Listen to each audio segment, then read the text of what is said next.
HTML stands for Hypertext Markup Language. It is a standard markup language used for creating web pages and other information that can be displayed on the internet. HTML is a markup language, which means that it is used to annotate text to indicate structure and formatting. A markup language uses tags to define elements on a page, such as headings, paragraphs, lists, links, images, and more. For example, in HTML you can create a heading by wrapping text in the heading tags, such as h1 your heading /h1.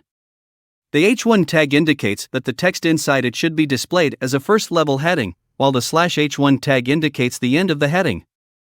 In a similar manner, you can create a paragraph by wrapping text in p tags, create a link by using a tags, and so on. The collection of all the HTML tags used to create a web page is referred to as the HTML document or code. When a web browser loads an HTML document, it reads the markup code and uses it to render the web page, displaying text, images, links, and other elements in a visually appealing way.